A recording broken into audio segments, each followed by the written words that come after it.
Welcome to Yahoo Finance. I'm Kristen Myers, and this is 2020, a time for change.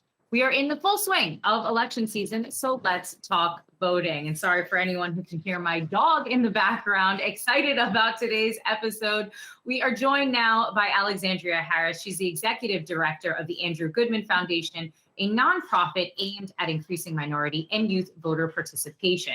As always, Jen Rogers and Sybille Marcellus are here for today's conversation. Alex, thank you so much for joining us today. I don't think too many people know, but your organization was founded in the civil rights era, named after Andy Goodman, an activist who traveled to Mississippi to help Blacks register to vote.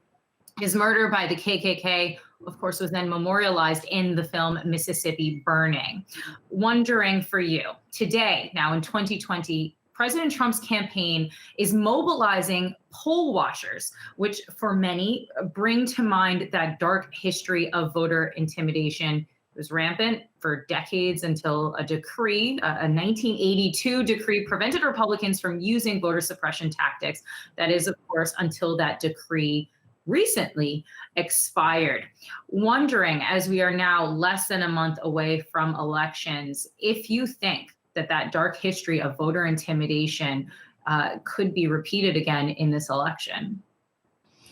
Well, first of all, thank you for having me. This is such an incredible time for our country. And so being here and having a chance to speak to your audience about voting is really important to me. And your question is really important. I can't predict the future. I have no idea what's going to happen, but if history is any indication and what we've seen over the primaries and all the elections before, I anticipate that voters should be prepared to walk boldly into their precinct if they intend to vote in person, and to also prepare to vote by mail in the most effective way that they can. We're telling people that if they intend to vote by mail, that they should absolutely follow up and make sure that their ballot was received. But anybody who feels comfortable going to Whole Foods, we encourage them to vote in person and to vote early. So if you can go get your groceries, then you can probably vote in person. But as far as voter suppression, we're going to experience a lot for sure. Well, over the last 2 decades, we've seen elections that are historic for a variety of reasons. The 2020 election, as many are discussing, is going to be no exception. I myself, and I know a lot of my friends, we're all operating in this echo chamber where it seems, at least on social media, on Facebook, Twitter, etc., that everyone is getting mobilized. All my Black friends are registering their family members to vote. My Black relatives are all out there getting ready to vote. I feel as if I am in a moment where voter turnout could be historic, but I know that the echo chamber isn't necessarily reality. And this is something that you're dealing with on the ground, trying to get not just minorities to vote, but also younger people to vote. These are two groups that historically have low voter turnout. I'm wondering what the reality of this situation is, or is that echo chamber that I'm currently in, is that actually a reflection of what you are seeing on the ground? Yes, we are seeing that. Students are fired up. They're ready to go out and vote. We're hearing just a groundswell of excitement about voting. Certainly people are upset about what's happening with COVID, what's happening with the movement in general. And so people are kind of toiling between, do I go to the streets or do I vote? And we're telling people yes and. Now, Alexandria, I wanted to ask you about young voters. Do you think that they're motivated enough to go out to the polls? Because historically speaking, it's older voters that tend to show up. Younger voters talk about voting and excitement, but they don't necessarily show up in as many numbers as that. So do you think that what we've seen so far in the election and the debates, there's been enough talk of issues that actually impact young Americans? For example, the forgiveness of student loans or some kind of financial relief in that sense? I think so. We've seen between 2014 and 2018, the largest growth in the voter population has been among young people. So certainly young people do care. And all of these issues, climate, mass incarceration, race, equity, those are all things that young people care a lot about. And so they've heard enough. They're ready to do their part, I believe. And certainly the Andrew Goodman ambassadors are ready to go. So a lot of those ambassadors are on college campuses. Why are college campuses a place where we're seeing so much voter suppression right now? And I guess, I mean, do you, in fact, you're working on the ground, are we seeing more this election cycle, and why the focus there?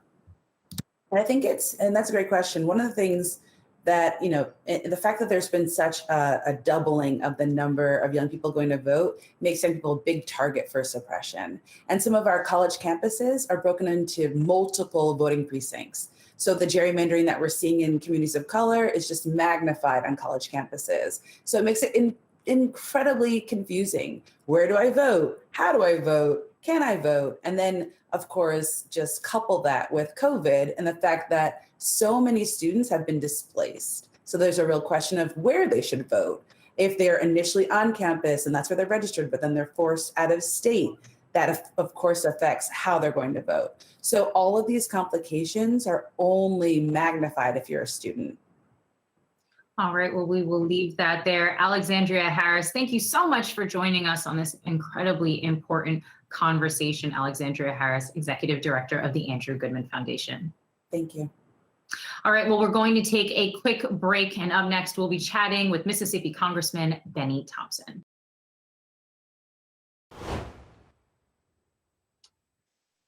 Welcome back to 2020, A Time for Change. I'm Sabeel Marcellus. President Trump's positive coronavirus diagnosis has upended the presidential race. Trump has pushed for lawmakers to pass standalone stimulus bills that would put stimulus checks directly into the pockets of Americans and save thousands of jobs in the U.S. airline industry. But he's been met with skepticism about his mental health as he undergoes treatment. House Speaker Nancy Pelosi, arguably the most important person at the stimulus negotiation table, aside from President Trump, has questioned whether or not President Trump is suffering from the side effects of his coronavirus medical treatment. Joining us now is Congressman Benny Thompson of Mississippi. Now, Congressman, millions of Americans are facing financial devastation as we're dealing with the coronavirus pandemic. Now, Black workers are among the hardest hit. You're born in a state with a unique history of racial inequality. Iconic civil rights leaders marched there. Given the financial devastation that millions of Americans are facing, why would Democrats not just take President Trump on his offer and offer stimulus checks to Americans as quickly as possible? Why should the election get in the way of a person's ability to pay rent and put food on the table? Well, thank you very much for having me. But as you know, we've been wrestling with an additional payment for over 5 weeks now. The president has basically been back and forth with this process. He's taken Mnuchin out of action. He put Meadows in, he put Mnuchin back in. And so what we're saying as a House of Representatives, all we want to do is get a package done. We don't want a piecemeal package. Sure, the stimulus is important. The unemployment checks are important also. The monies for the airlines is important. Everything we put in the package is important. What we don't want is the president starting pitting one group against the other. And that's what he's noted for. So I'm committed to supporting the package. I've supported CARES 1, CARES 2, the HEROES package, and now the 2.2 stimulus package we passed last week. It's on the table. All the president needs to do is step up and be the adult in the room for once in his life and do the right thing. But what about the acknowledgement of the fact that millions of Americans are suffering right now? Would a standalone bill in terms of stimulus checks not help? Well, it would help. But look, in my district, which is one of the poor districts in America, the people know about struggle. This is nothing new. They know about Donald Trump. They know about the food baskets he passed out last week with a letter in them saying he's caring about them. But when you look at his package, there's nothing in there. And in the Black community, he had a watermelon in the ones in my district. That's an insult to a lot of Black people. But more importantly, when you look at the SNAP program, when you look at the free and reduced meals programs for children, he's cut those programs. So clearly, this man is doing all this for the politics. I'm convinced that the people in my district who are having a difficult time, they'll make it. But I know one thing, they're absolutely committed on November 3rd to go to the polls and vote Donald Trump out. Let's talk about the election. We just had on somebody from the Andrew Goodman Foundation who they've been working on voter suppression and getting out the vote. I want to know what you're hearing on the ground there. I think right after the debate and when the president made his comments about the Proud Boys, there was a lot of concern that there was going to be confrontation, like at the polls. Do you feel that that has died down, or are you still worried that we could have incidents at the polls, between voters and Americans? Well, there's no question about it. The potential exists. We had a hearing 2 weeks ago on the Homeland Security Committee where the FBI director testified that right-wing extremism was on the rise in America.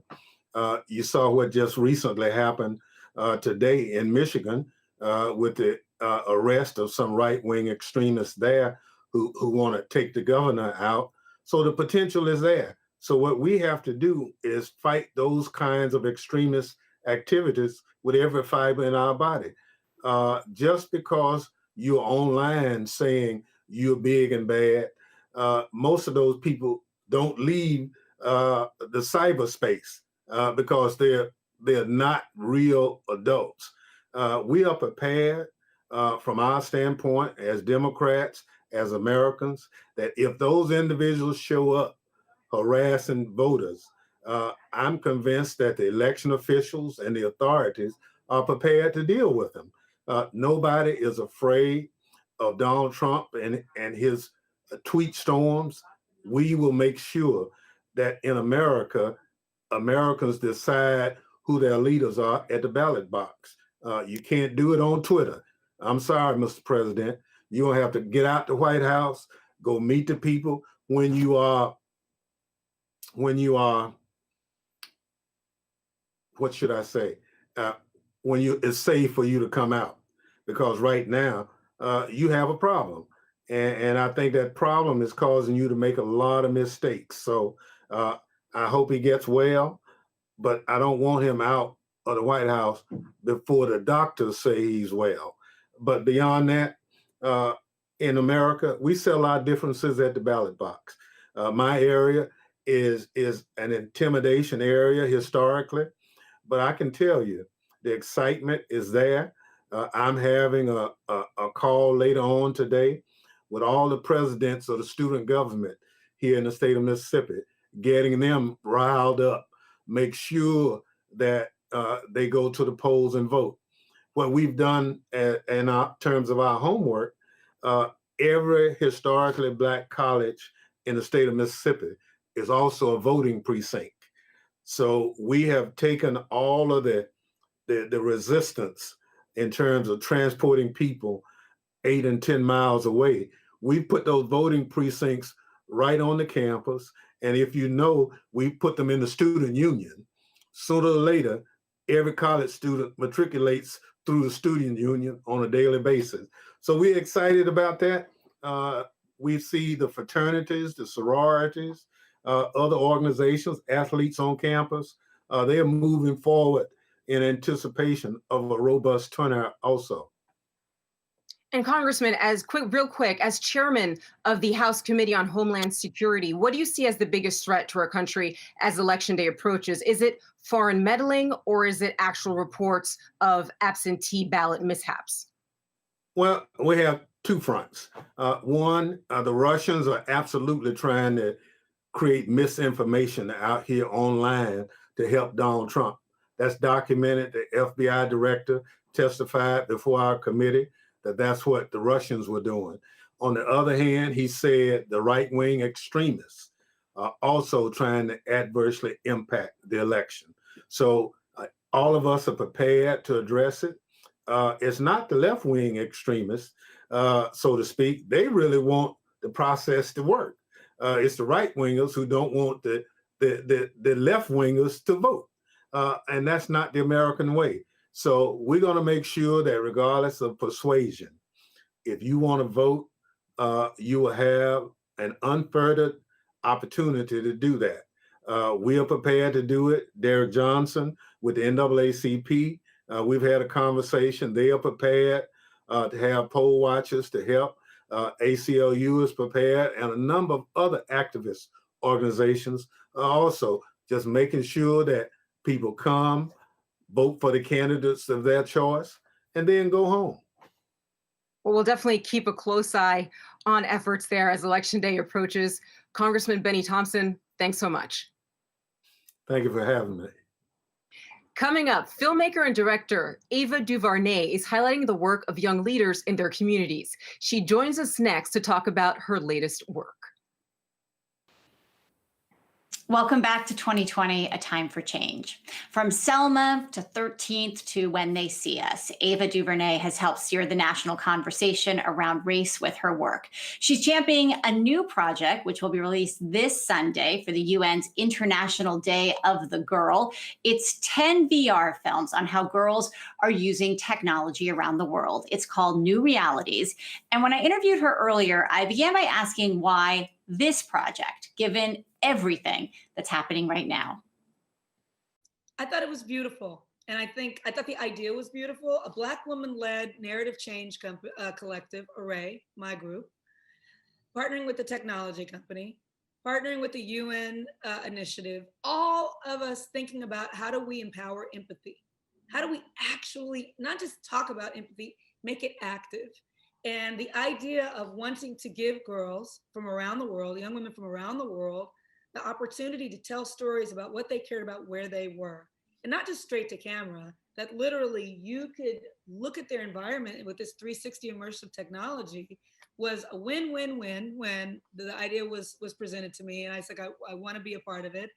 But then the satisfying thing is to see it come to life and to see the girls where they were. And right now, you know, would you call it doom scrolling? I love that. I'm going to use that. I stole it. Okay, I'm going to steal it too. Literally, you need to break that up. There's a constant cacophony of a certain kind of voice that's just overpowering us. There are things that we need to talk about, and those are the nuanced things, reminding ourselves of the things that matter. And these young people matter. Where they are matter, what they think about, what they care about matters. And so to see them tell their own stories in such a cool way, I think it's the perfect time for it. So one of the women into that point is Marianne from Mexico. And she said, I think the first step to change the world is to know it. But right now, I mean, given the current climate in the world, like there's a lot of people that you don't want to know what's going on. How do we continue to amplify these important voices that, you know, these are beautiful, you know, pieces, but to continue to do that in this environment where people are constantly either feeling under threat or put down, or that they can't be heard. No one's going to listen. Well, that's one of the tactics of division, confusion, and to make us feel more distant from each other. And we have to be sober enough and know that that's happening and fight against it. You know, it's easier just to log off. It's easier just to not watch. It's easier not to ask the next question. All that's easier. And a lot of people are counting on that to happen. And the more that happens, the more separated we become. There are a lot of forces out there trying to keep us disconnected. And so this whole project is really about empathy. You know, to change the world, you got to know it, you know, I could put that on a t-shirt.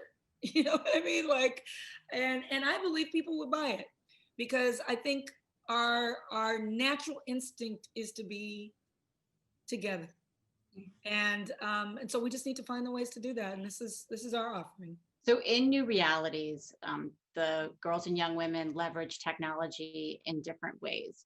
And it's funny, I have a 13-year-old daughter, so she's younger than most of these people. But when I think of technology and girls right now, I am thinking about TikTok, okay? It is a less traditional way of making an impact, but stick with me. I'm curious if you think that it is an avenue for real change, and especially for girls in particular. You look at, you know, what TikTok teens did over the summer with the Tulsa rally. You could look at Claudia Conway right now. She's got 1.3 million followers. So is that a way for girls to be part of the conversation and use technology as well?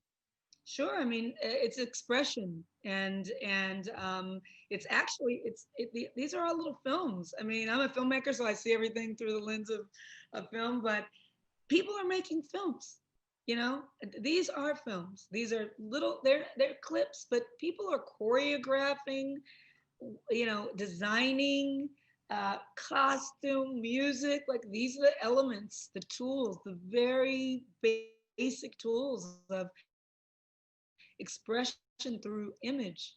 And I think it's fantastic. And then you add the technology to it and the fact that you can press a button and broadcast that to the world. I mean, we've been dealing with and working with this technology for a while, the way that you can record yourself and broadcast right away. But something about TikTok and the way that it's galvanized young people's imagination.